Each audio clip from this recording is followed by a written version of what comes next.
අපල කාලයක් කියලා වචනයක් තියෙනකොට ඒකේ තියෙනවා යමක් පරිදි අන්න ඒක තමයි සමානාන්තරය කිව්වේ. සමානාන්තරයේ සම අන් අන්තරයක්. නෑ අපි විසින් කරපු යමක් ඇත්නම් ඒක විපාකයට ඇදලා ඉන්න. ඊට සමාන පරිසරයක් ගොඩ නැගිය යුතුයි. ඒක ගොඩ නැගින්න ඕනේ කොහොම හරි. මෙන්න මේ ගොඩ නැගින පරිසරය තමයි මේ ජ්‍යොතිෂ විද්‍යාව තුලින්. ඒකට ගැළපෙන කාලපරාසයකින් මේ රටාව පෙන්ලා තියෙන්නේ. මෙන්න මේ කාලේ මේ දසාව වෙනවා, ඒ කාලේ ඉන්නේ මේ දසාව ආදි වශයෙන් විග්‍රහ කරලා යනවා. ඉතින් මේ වගේ දසා ක්‍රමයක් පෙන්නලා තියෙනවා. දැන් අපල සපල මේ දෙකටම එන කාල 10ක් තියෙනවා.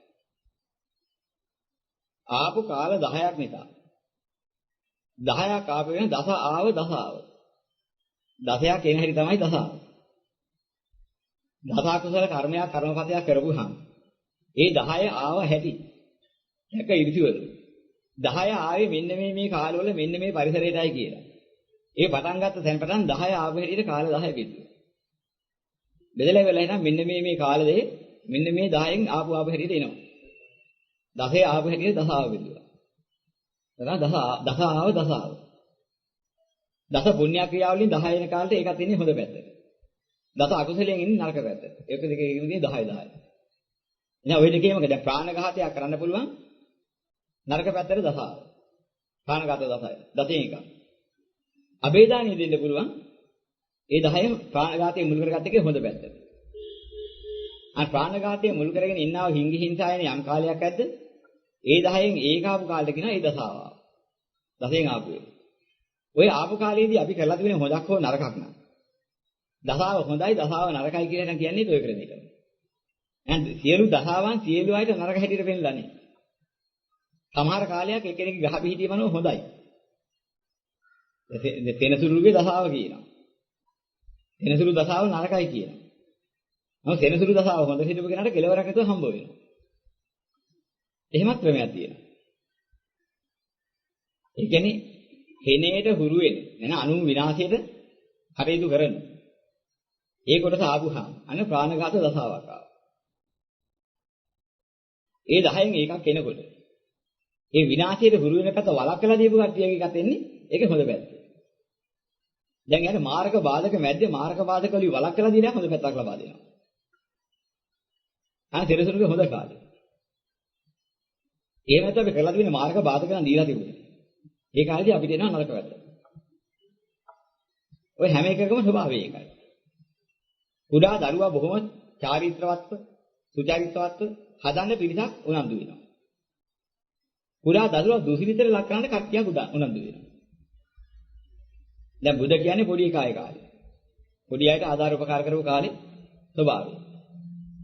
පොඩි එකන හරි හම්බ කරගන්න බෑ. කන්න බොන්න දෙන්න ඕනේ. අපෝපස්ථාන කරන්න ඕනේ. ඉතින් ඒකට අවශ්‍ය විදිහේ අටදුරු කරනවා එක්කනේ. ඒ පොඩි එකාගේ දුර්වල අවස්ථාව වල උගෙන් අයිතු ප්‍රයෝජන අරගෙන දුච්චරිතයට පොළවනවා තව කෙනෙක්. මේ පොඩි එකෙකුට කරුවොත් වැඩ සහ හැවැර දෙක. මේ පොඩි එකාට හිමි දසාව තමයි බුද දසාව. මේ බුදගේ කාලේ ආවහම අර දුච්චරිත කරපු පාප කර්ම කරපු කෙනෙක්ට ඒ කාලේ ආවොත් ඔහුට සිද්ධ වෙන්නේ බුදගේ නරක කාලේ ලැබුවා. හැම එකක්ම කරදර වෙනවා. අර සුචරිත කරපු යහපත් කරපු ගුණයක් හිම ආව නම් ඒ කාලේදී ඔහුට බුදු දසාව යහපත් වෙනවා. ගහ පිහිටීම යහපත්ව වෙහිලා තියෙනවා. ඉතින් ඒකෙන් පෙන්නනවා මෙන්න මේ කාලේ හොඳයි මේ කාලේ නරකයි. මෙයාට මේ බුදු දසාව නරක කාලයක් වෙනවා. මොකද මෙන්න මේ ගහ පිහිටීම අනුව පිහිලා තියෙන්නේ. බුද පිහිටයි බුදරයිති ශේත්‍රය මෙන්න මෙතනයි පිහිලා තියෙන්නේ. ඒක 6 වැන්නේ. ඉතින් ඔය වගේ එකින් එකට පෙන්නනවා. 8 වැන්නේ. ඉතින් ඔය වගේ නරක ඒවා එක්තරා ශාස්ත්‍රයක්. ඉතින් මොකද ලෝකයේ අතමුලක් වේ දකින්න ඉරිසිවරුන්ට පුළුවන්. විපාකයේ පළ දෙන්නේ මේ ලෝකයේ තුල දෙනවා. මේ ලෝක ක්‍රියාකාරීත්වයේ බෙදලා තිබිච්ච ආකාරයට බෙදලා මෙන්න මේ ආකාර කර්මයක් කළොත් මේ විපාක වශයෙන් මේ ලෝකේ මේ தත්තර එන්නේ මෙහෙම කර්මයක් කරපුවාමයි. අනේ කර්ම හේතුඵල දැකපු ක්‍රමයක්. ලෞකික පටිච්චසමුපාද ක්‍රමයක් දැකලා තමයි ඒ ඉරිසිවරුත් ඕක වෙදිවි. ලෝකෝත්තර අන්දමේ පටිච්චසමුපාදයේ හරියට විග්‍රහ කළේ ලෝතර බුදුරජාණන් වහන්සේ. මේ පටිච්චසමුපාදයේ පෙන්නපු කාරණා 12ම තමයි අපිට ලග්නේ ධනස්ථානේ එකින් එකට කියන ඔය රවුම් වෙන්නුවේ ඒත් ඔය ටිකමයි. වික්‍රමස්ථානේ මේ අයස්ථානේ ඉතින් ඔය ආදී වශයෙන් කෙනෙක් වෙන්නගෙන ආවනේ. පුත්‍රස්ථානේ, රෝගස්ථානේ, කුටුම්බකස්ථානේ, මාර්ගස්ථානේ. ඒකට හේතුඵල ධර්මමයි වෙන්නලා තියෙන්නේ. ලෞකික වශයෙන් ගෝචර වෙච්ච හැටි. බුදුරජාණන් වහන්සේ ලෝකේ පහළ වෙන්නේ ඉස්සෙල්ලත් ඔය පටිච්චසමුපාද කියන වචනේ තිබුණා. ඔය වචනේ ලෞකික අර්ථයක් තිබුණා. මේක ගැඹුර පෙන්නලා බුදුරජාණන් වහන්සේ පින්නේ ඕක නෙමෙයි ඊට වඩා ගැඹුරු අර්ථයක් ඕකේ තියෙනවා. ඕක මේ සසර දුකට එන්නේ මෙන්න මෙහෙමයි. සසර නිදහස් කරන්න යන්නේ මෙන්න මෙහෙමයි. ඕක ලෞකික වශයෙන් දුකට හේතුව මේකයි ලෞකික වශයෙන් දුකෙන් නිදහස් වෙන්නේ මෙහෙමයි කියන එක තමයි ලෞකික වශයෙන් ඉතිපරිත සම්පාදය. අවිද්‍යාපත්‍ය කියන එකේ තමයි නමිත ආවේ. හැබැයි අවිද්‍යාව කියලා ඒගොල්ලෝ ගණන් ගත්තේ නැහැ සසර ගමන කෙලවර කිරීමයි මේ විද්‍යාව කියලා දැක්කේ නැහැ. ඒගොල්ලෝ අවිද්‍යාව හැටියට දැක්කේ පව්. විද්‍යාව හැටියට දැක්කේ පින්. පින් පව් දෙක මුල් කරගෙන තමයි ලෝකේ පරිත්‍ථමපාදයේ කාලය ආවේ. අවිද්‍යාපත්‍ය සංඛාරා කියන දේ ඒගොල්ලෝ අරගත්තේ. පව් කරන අයට පාප සංඛාර එනවා. ඒකෙන් තමයි ඒගොල්ලන්ගේ මත. අවිද්‍යාපත්‍ය සංඛාරා විග්‍රහ කරන්න කියලා තත්ත කතම අවිද්‍යාපත්‍ය සංඛාරා පුඤ්ඤාපි සංඛාරා අපුඤ්ඤාපි සංඛාරා ආනිඤ්ඤාපි සංඛාරා අවිද්‍යාපත්‍ය අයං උච්චති අවිද්‍යාපත්‍ය සංඛාරක ධර්මයේ විග්‍රහ කළේ ඉතා ගැඹුරට බහැලා.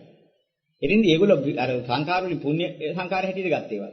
අවිද්‍යාවේ කොටසක් හැටියට දැම්ම බෞද්ධ යථාර්ථය දැනගෙන. කුසල මූලපත්‍ය සංඛාරක නිවන් මාර්ගට හේතු වෙනව වැඩ පිළ වෙන් කළා. මේක ගැඹුරට පරිත්‍ථමපාද විග්‍රහ කිරීමෙන් ලැබිච්ච දෙයක්. මේ ලෞකික පරිත්‍ථමපාද විග්‍රහ චක්‍රය තමයි තියෙන්නේ මේ අකේන්ද්‍රයකින්. ඡේ කියන වචනයෙන් පෙන්නන්නේ. ඡේ වෙලා යන. ඒ වගේම පහත් බවටපත් වෙන. අන් කියන්නේ ආහාරය. දර කියන්නේ දරනවා. කේ අන් දර කියන්නේ පහත් බවටපත් වෙන ආහාරයේ දරපු හැටි. ඔයද පහත් බවටපත් වෙන්නේ. සසර ගමන් කරන තාක්කල් පුද්ගලයා අවිද්‍යාවෙන් තෘෂ්ණාවෙන් ගමන් කරන්නේ පහත් වෙන. කේතන. කේ අන් තමයි භාවිතා කරන්නේ. ඒක තමයි දැනෙන්නේ.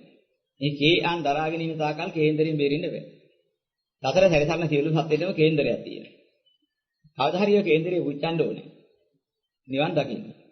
ඒ කියන්නේ කොල කැල්ලා පුච්චලා හරියන්නේ නැහැ. ලෝභයේ, ද්වේෂයේ, මෝහයේ කියන සතර ගමනට හේතු වෙන රාග, දේශ, මෝහ කියන පහත් ආහාරය. දරන්න නැතුව ඉවත් කරව දාට, දවා හැරව දාට. ඔහුගේ කේන්දරේ පිච්චුනේ. එදාට නිවන් දැක්කා. හරියට වේලවත් වුණා. අරිහතුන් වහන්සේ නියම විදිහට කේන්දරේ පුච්චවගේ. කොල කැලි පිටුවර කවදාවත් නිවන් දකින්න බෑ සම්මා දෘෂ්ටික වෙන්නත් බෑ. කේන්දරේ පුච්චන එක සම්මා දෘෂ්ටිකයි. හැබැයි කොල කැලි පුච්චන එක නෙමෙයි. සසර පැවැත්මට හේතු වෙන කාට ගන්නේ රාග දේශ මොහ කියන ආහාරයේ දරනවනේ. අන්නේ ආහාරයේ දරන එක පුච්චලා හැරියන කෙනාට නියම විදිහට කේන්දරේ විච්චෙනවා. අන්නේ කේන්දරේ පුච්චගත්තොත් අරිහත් වෙනපත් වෙනවා. සම්මා දිට්ඨිකත් වෙනවා පුච්චන්න පටන් ගත්තාම පටන් පුච්චලා කියලා උනාට පස්සේ අරිහත්. ආයි සසර ගමන ඉවරයි. කේන්දරේ ඉවරයි. කේන්දරේ වෙනවා උපත ඉවරයි. ඔබට තියෙන හැම කරම කේන්දරයක් හැදෙනවා. කොලයක ලිව්ව නැත ඔහුගේ කේන්දරයක් තියෙනවා. ඒකත් හොඳ ලස්සන නිරුක්ති වලින් දකින්න ඕනේ. මේක යථාර්ථයෙන් තෝරගන්න ඕනේ. දැන් ඒකම තමයි එන්නේ. දැන් හඳහන කියන වචනේ පෙන්වන්නේ. අපි විසින් හන හේවත් විනාශයට හේතු වෙන දේද අපි හදා ආවේ. හැඳිනගෙන ආවේ. හඳහන. ඒතු කලේ ඔබ වචනේ කොයි එකක් නිරුක්ති එකක් එක්ක. නිරුක්තියෙන් බලනකොට අර්ථය එකක් එනවා. හන කියන්නේ විනාශය. ඉතින් හඳ කියන වචනේ කියන්නේ හා අඳ හන. අඳ බවින් හා වුණා නම් හන හේවත් විනාශය. ඒ තාකල් හඳහනක් තියෙනවා.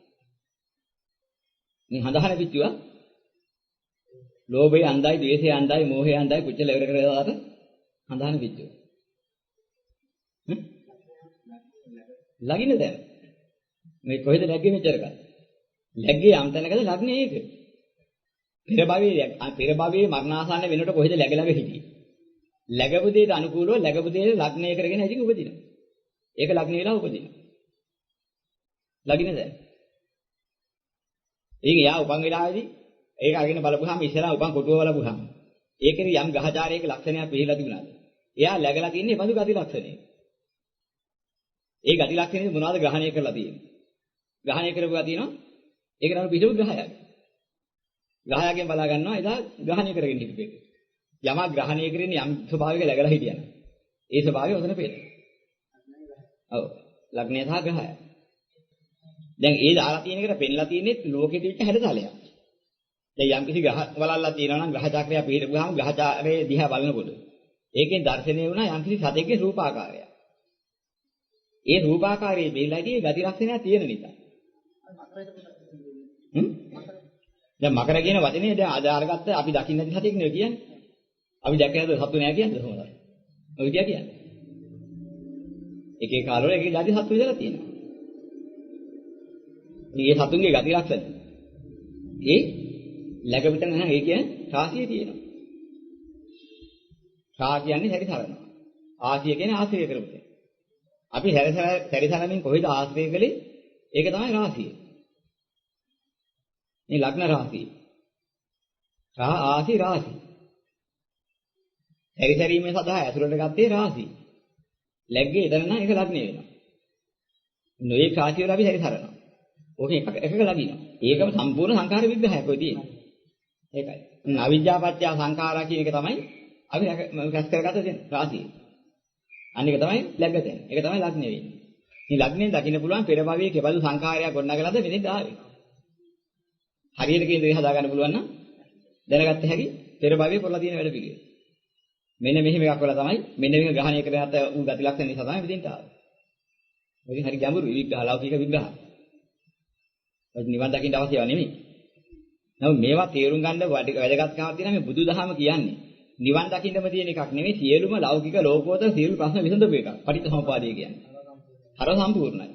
දැන් මේ ලෝකේ පවතින අයට දුකක් ඇද්ද දුකට හේතුවක් ඇද්ද නැති කිරීමක් ඇද්ද නැති කරන මගක් ඇද්ද ලෞකික වශයෙන් ඒකත් ඔගේ තියෙනවා. ලෝකෝත්තර වශයෙන් සදාහටම දුකක් අඳුරගත යුතුද ඒ දුක. ඒ දුකට හේතුවක්. සදාහටම දුකෙන් නිදහස් වීමක්. සදාහටම දුකෙන් නිදහස් වෙන මාර්ගය ඒකත් ඔගේ තියෙනවා.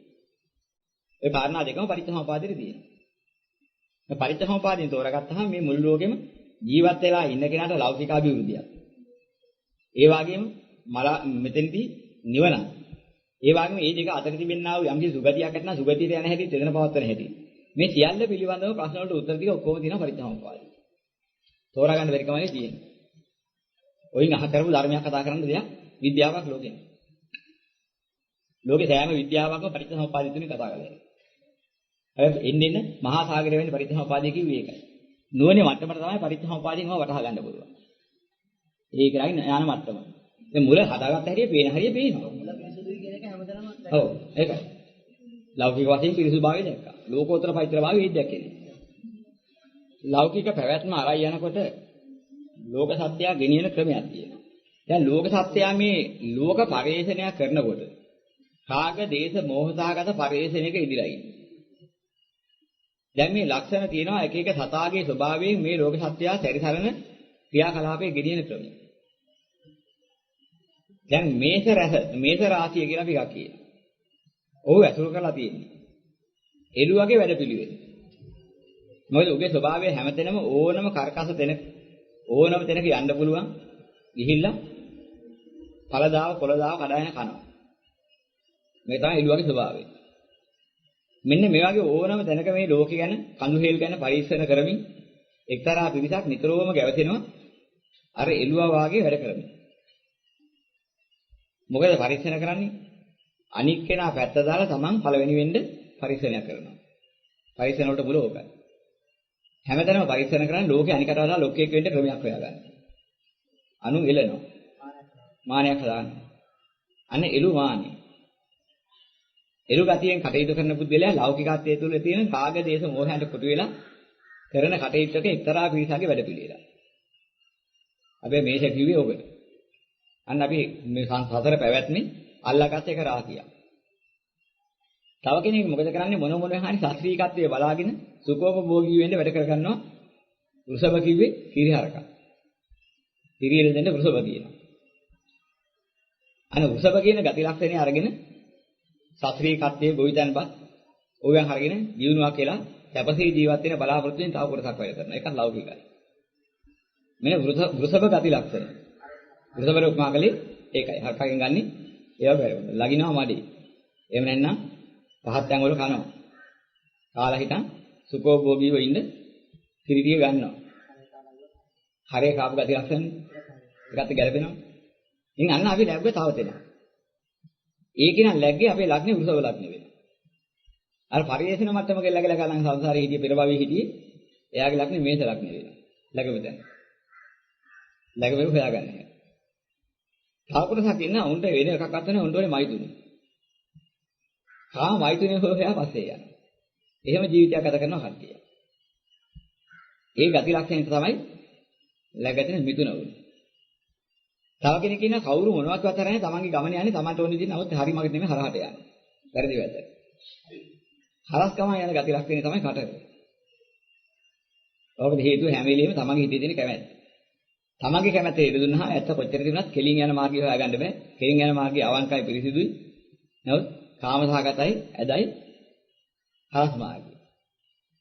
මේ සඳුර තැන දීලා, ඡන්දයාගේවත් හිතට තැන දීලා හරස් අතර යන නිසා කක්කුට්ට තමයි උපමාවට ගත්තේ කටක කියලා ලක්ෂණය.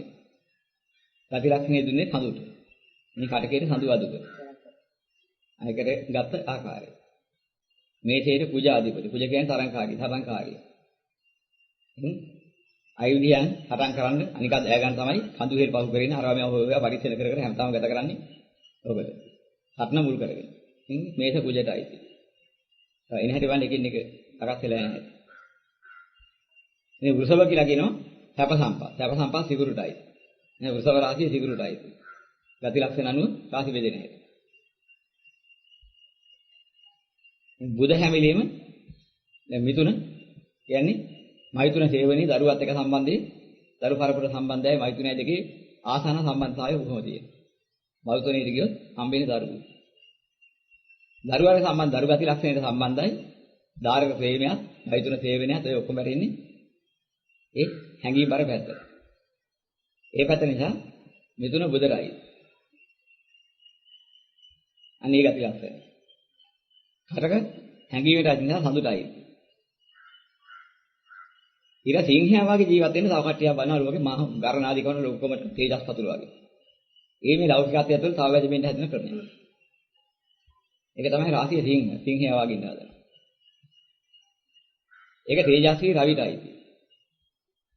සූර්යයා වගේ ඉන්න හදන ඉඳ. වань ගති ලක්ෂණයට අනුකූලව අයිතිකාසිකම් ග්‍රහයට දීලා තියෙනවා. ග්‍රහණයේ ස්වභාවය මොකද්ද? ගති ලක්ෂණයත් ඒ වගේ. වාසය කරව පසුතලයක් ඊට අනුකූලයි. ඊට පස්සේ අනික තමයි කන්‍යා. ස්ත්‍රී ලක්ෂණයන්ට ස්ත්‍රී ඇසුරට කැමති. ස්ත්‍රී ඇසුරේ ඉන්න. ඒක අර ලදරු ගති ලක්ෂණේ සුන්දර ලෝකයක් මවාගෙන ඉන්නේ බුදටයි. මිතුනත් බුදටයි. මේස උසව මිතුන කටක සිංහ කන්‍යා. කන්‍යාව බුදටයි. මේ අයිති ඒ විදිහේ. ඊට පස්සේ තියෙන්නේ තුලා. තව කොටසක් ඉන්න හැම වෙලෙම සංසන්දනාත්මකව බල තමන්ට අවශ්‍ය වෙන විදිහට පාඩු නොවන විදිහට කටයුතු කරගන්න. තමන්ගේ වාසිය බලාගෙන මේක මෙහෙම කළොත් මට පාඩුයි. මෙහෙම කළොත් ලාභයි. ලාභය බලාගෙන තුලණය කරමින් කටයුතු කරනවා තුලා. අන්නේ ගති ලක්ෂණේ තුලාවටයි. එතකොට එකිනෙකට යන ආකාරය. මේ රිංග කන්නේ තුලා. අනිත් තමයි කුච්චික කිව්වේ. එතකොට මේස උසව මෙත්න කරක සිංහ කන්නේ තුලා. දැන් වෘච්චික හැමිලීම. ගෝනුසගේ ස්වභාවය. තමාගේ තරහෙන් තමාම මැරෙනවා. කටුවක් සලහලා තමාගේ ඔළුවේ ගහ ගන්නවා. ගෝනුසාර තරහ ගියා. තමාගේ විස තමාට වැදිලා මැරෙනවා. ඒ වගේ හැමිලීම මාරකස්ථානයේ හැටියට පෙන්වුවා අටවැන්න. අතුලනීය කරන එක තමයි කුට්ටුම්බකස්ථානයේ හේවා තමන්ගේ පිළිසෙට සමව බෙදා ගන්න අනිකාගේ වෙන් කර ගන්න මේ ආදී වශයෙන් ගත්ත ඉතින් තමයි හත් වෙන්නේ. අට වෙන මාර්ගස්ථානයේ තිබ්බේ ගති ලක්ෂණේ වෘච්චික. හරපරස ගති ලක්ෂණේ විහ වෙන ගති ලක්ෂණේ තමයි එතන ගත්තේ. ඒතර එතනින් හර ගත්තාම 9 වෙනිට ගියාම ගත්තා 9 දන් දුන්නකි තමයි එතන වෙන්නේ. එතන 9 වෙනිට ගත්තාම කියන්නේ පුණ්‍යස්ථානීය කියලා අපි ඔකට කියනවා. දැන් ඔතනදී විද දමන දෙකක් තියෙනවා. එකක් තමයි විදලා බලනවා කියන්නේ විද්‍යාව. විද්‍යාන අර්ථයෙන් තමයි දුන්නේ කලේ යමකට විදින එක. එතන අරගත්තේ අර්ථය මොකද්ද? විද්දොත් තමයි ඇතුලේ තියෙන එක දකින්නේ. විද බැලීමට කියනවා විද්‍යාවෙන් බලන. විද්‍යාවෙන් බැලුවොත් තමයි පිනපව තෝරගන්නේ. හොඳ නරක තෝරගන්නේ. අන්න හොඳ නරක තෝරගන්න ස්ථානීය පුණ්‍යස්ථානීය වුණා. ඒක ධනුවෙන් කරන වැඩේ ඉතින් දරගන්න. එතනින් ගත්තට පස්සේ මමත්වයෙන් තමයි මේ ලබා ගන්න මේ ලෞකිකත්වයේ ඔක්කොම කරගත්තේ. පින් කරගත්තෙත් ඒකනේ, අර ඔක්කොම කරගත්තෙත් ඒකනේ, උපක්‍රම කළෙත් ඒකනේ. එකතු කරලා එකතු වෙලා 10 වෙනිදා කරගත්ත එක. එතකොට මමත්වයේ කරා ලබා ගැනීමට කියනවා මා කරා ලබා ගැනීම මකරාගේ. මකරා. මමත්වයේ කරා යාමට කියනවා මකරා කරා යනවා. සංකේතයේ මකරා වුණා. එතකොට එතනින් අරගත්තට පස්සේ ගෙනහල්ලා හදලා ගත්තේ මමත්වයෙන් ගත්තේ රැස් කරලා තියාගෙන වත්කම් ඇති කරගන්නේ කලයට සම්බන්ධ කරලා පෙන්නනවා. කුඹ එකතු කරගන්නේ. එතනින් අරගත්තට පස්සේ මොකද කරන්නේ? කොච්චර හදාගත්ත තියාගෙන ඉන්න බෑ. ගමන අත්හැරලා යන්න වෙලාවක් එනවා. එයාට සංසාර සාගරේ බීනන්න ඕනේ. මීනට ගිය. මාළුවට. දැන් මොනවා කරගත්තත් අන්තිමට චක්‍රය කරගලා තියෙන්නේ උපක්‍රමයෙන් හම්බ කරගන්නවා, කපටිකමෙන් හම්බ කරගන්නවා, ලාභකී ප්‍රහංසා ලබා ගන්නවා, භුක්ති විඳිනවා, ඔක්කොම කරනවා, එක්කස් කරගන්නවා, ගහමරා ගන්නවා, ඔක්කොම කරලා ඉතින් එකතු කරලා ආයතරයක් ඒවා උපක්‍රම විදලා ඉතින් ක්‍රම හොයා ගන්නවා, හදා ගන්නවා, හදාගෙන ඉඳලා බොඩ ගහගෙන ඉන්නවා, දාන වැල්ලා ඉතින් සංසාර සාගරේ බීනවා. ඔක තමයි කලේ. මේ ওই චක්‍රය තමයි ඔය 12 සහකාරයෙන් ගියේ.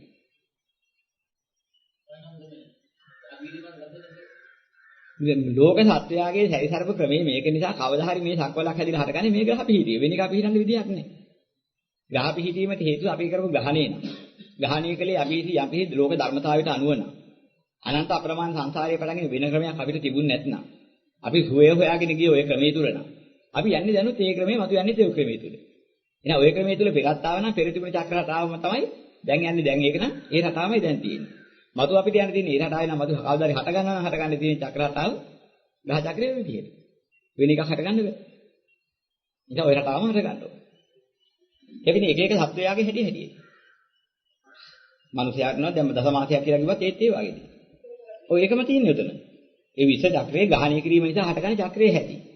ඒ ග්‍රහණය කිරීමේදී යමක් මාධ්‍ය කරගත්තා නම් ඒක තමයි මනුස්ස මාධ්‍යය. සත්ව මාධ්‍යය. ඒකට ආධාර කරන්නා වූ ග්‍රහවස්තු ඒවට උදව් දෙනවා. මේ උදව් දෙන එකෙන් දෙන්නේ උදව්. ඉතින් තව දෙනක සත්ව හැදෙන්නේ නැහැ. ඉතින් මනුස්ස ලෝකයක් ඇත්නම් ඒක තමයි සත්ව ලෝකය. ඒවට තියෙන ග්‍රහ ලෝකවල සත්ව හිව්වට සත්ව හම්බ වෙන්නේ නැහැ. සත්ව ලෝකයේ ආධාර තමයි ග්‍රහ ලෝකයෙන් තියෙන්නේ. ග්‍රහණය කරගත්ත හැටියට ප්‍රතිඵල දෙන්න තමයි ඒව සකස් වෙන්නේ. ඉතින් දුරට අස් වෙච්ච නිසා තමයි දුර අස් වුනේ. සර් කියන තමාගෙන් විසි වෙච්ච නිසා තමයි විශ්ව වුනේ. මේ විශ්වයේ දුරට අස් වුණා කියන්නේ තමාගේ ඇතුලෙන් දුරට ඈත් වුණා. මොනවද? ඔය ග්‍රහණය කරගත හොඳ ඒවා. හොඳයි නරකයි කියන දෙකේදී නරකයේ තියෙනවා මහා නරකට බැස්සහම පොඩි නරකත් ඈත් වෙනවා. ඊට වඩා විශාල නරකයකට බැහැගත්තොත් ඒ මට්ටමත් ඈත් වෙනවා. දැන් බයින මට්ටමේ විතරක් මිනිහෙක් ඉන්නවනම් ඊටු ටික හොඳයි. ඒක ඉක්මවල ගහන මට්ටමට ගිහ බැනීමේ නතර වෙන්නේ නැහැ. ඒක දුරස් කරලා ගහන්න ගියා. තවත් දූෂ්‍ය වුණා. හැබැයි ගහනවට වැඩි තුවාල කරන්නේ නැහැ. තවත් දූෂ්‍ය වුණොත් ගහන මට්ටමේ නතර වෙන්නේ අතපය කඩනවා. තවත් දූෂ්‍ය වුණා. ඒතර ගහන මට්ටම දුරස් වුණා. අතපය කන්න මට්ටමින් ඉන්නේ මරනවා. අතපය කරලා ඉන්න මට්ටමත් ඈත් වෙලා දුරස් වෙලා ගියා. ඔය ඔක්කොම විෂ කිරණ වශයෙන් ලෝකයේ විෂතයන් වශයෙන් ලෝකයේ දුරස්ව පිහිටනවා. ඔය අතර විදිහ හොඳ ඒවත් ඒක ඈත් වෙලා යනවා. ගහන්න නැතුව හිටපු හොඳ ගති ලක්ෂණේ ගහනකොට ඈත් වෙලා. ඒකත් දුරට යනවා. දුරට අස් වෙනවා. බනින් නැතුව හිටපු හොඳ ලක්ෂණේ බයිනෝට ඈත් වෙනවා. හොඳ ලක්ෂණේ ඒකත් දුරට යනවා. ඔය ක්‍රමයට විශ්වයට ඈත් වෙනවා. අපි ස්වෛරීව නැගී හිටලා කරපුවක් තියෙනවා. අනුන් එකලා එකතු වෙලා කරපුවක් තියෙනවා මේ හොඳ නරක දෙකේ. ඔය දෙකම දුරට අස් වෙලා. සර් කියන තමන්ගේ විශ්වගත වෙලා. විශ්වේ පිහිටනවා. විශ්ව කියන්නේ සර් කියන්නේ තමා. විශ්ව කියන්නේ තමාගේ විසි වුණා. තමා ඇසුරු කරපු දේවල් කොයිතරම් දුරට විසි වෙලාද ඒ තරක් දුරට විශ්වය පිහිටනවා. ඒ විශ්වය තුල ග්‍රහ චක්‍රයත් එක්කලා ඒ ටික පිහිටනවා. ඒක තමයි ලෝක පිහිටීම. සර් සහ විශ්ව. දැන් හතර කේන්දරේ පාළුව කියන්නේ toy ක්‍රමෙමයි. මොකද හතර කේන්දරේ පාළු දෙන්නෙක් ඉන්නවා. දැන් මේකෙන් එකයි තද ජ්‍යොතිෂයේ බොහෝවට භාවිතා කරන්නේ ඒකයි. හතර කේන්දරේ පාලන උමහා කාලකන්ණි. ඔක තමයි අද භාවිතා කරන එකමදී.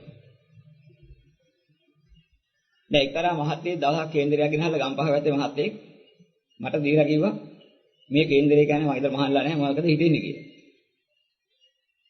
මම ඒක බැලුවා මට තේරෙන බැලුවන හතර කේන්දරේ පාළුව. දැන් දක්ෂ ජ්‍යොතිෂඥයින් නම් කියන්නේ මේ හතර කේන්දරේ පාළුව මහා කාලකන්ණිගේ කේන්දරයක් කියලා. මම එහෙම කිව්වේ නැහැ. මම බැලුවා එයා ගැන හොඳයි කියන ග්‍රහය පිළිලා තියෙන අනිත් චක්‍ර තැන් ටික. බලනකොට 11 වෙනි, 5 වෙනි, මෙහෙම හොඳ හොඳ තැන්වල බිහිලා තියෙන නම වැන්නේ. බිහිලා තියෙන මේ ගහේ ටික ගිහිලා ඔක්කොම. බැලුමට මෙයාට මන් දැකලා තිබිච්ච ක්‍රමය අනුව හොඳ සුඛෝපභෝගී ජීවිතයක් ගත කරන්න තියෙනවා. තමන්ගේ පියවරු වාගේ බාහිර ලෝකයේ ඉඳලා තමා පෝෂණය කරන නිදහස් සුඛෝපභෝගී ජීවිතයක් ගත කරන කෙනෙක්ගේ කේන්දරය.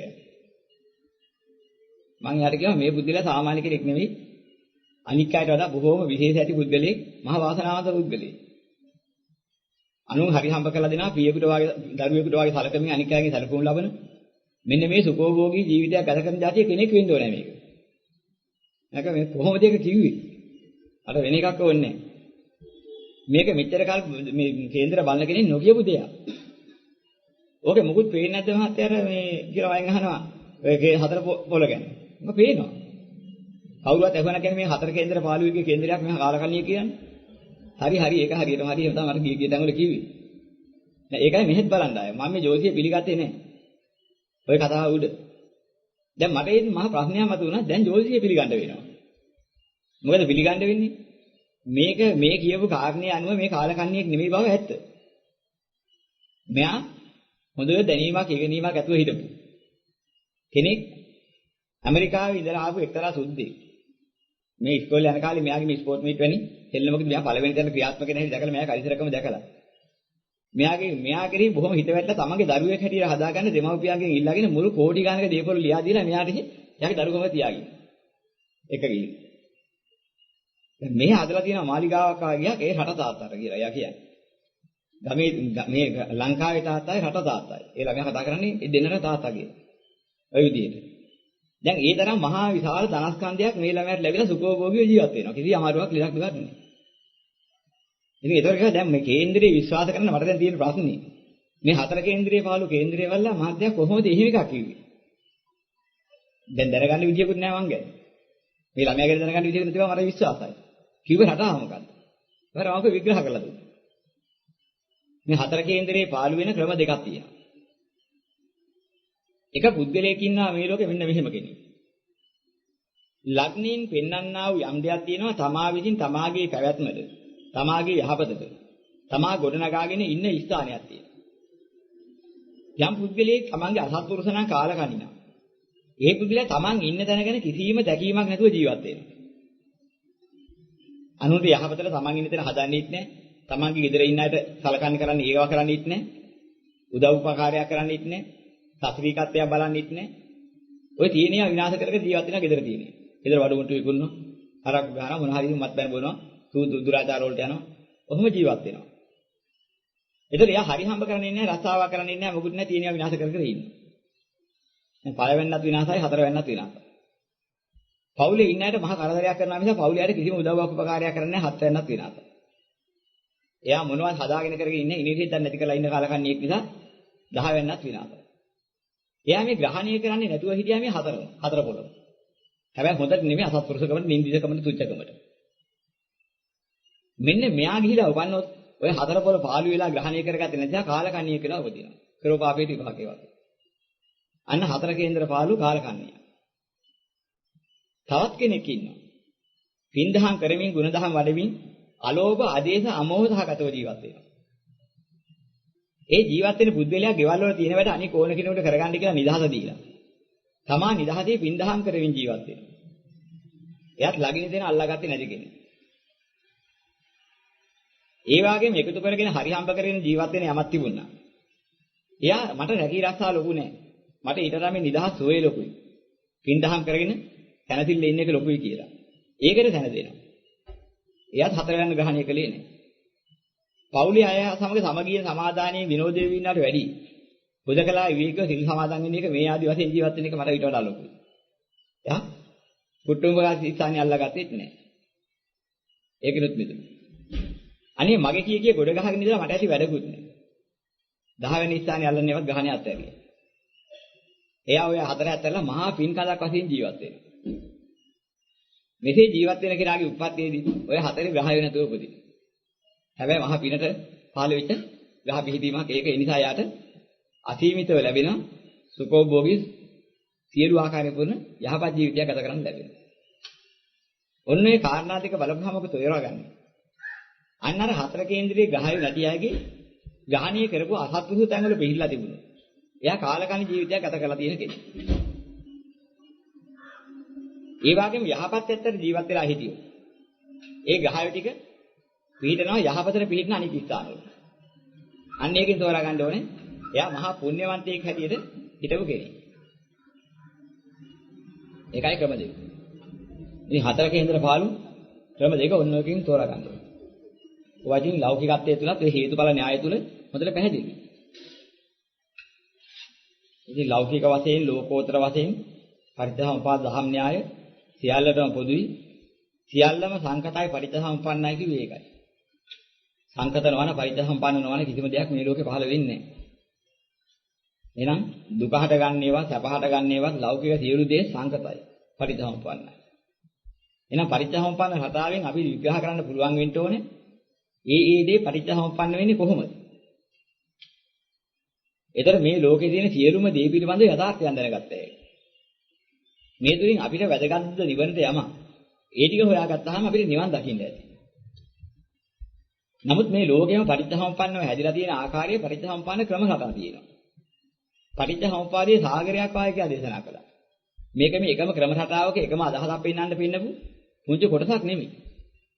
පටිච්චසමුප්පාදය කියන්නේ සාගරයක් වැනි මහා විශාල පරාසයක විහිදලා ගිය මහා දැනුමක්. සියලුම දේක හේතුඵල න්‍යායයන් පෙන්නලා තියෙනවා. ඒක හේතුඵල න්‍යායයන් පෙන්නලා තියෙනවා. ඒක හේතුඵල න්‍යායයන් පෙන්නලා තියෙනවා. ඒක හේතුඵල න්‍යායයන් පෙන්නලා තියෙනවා.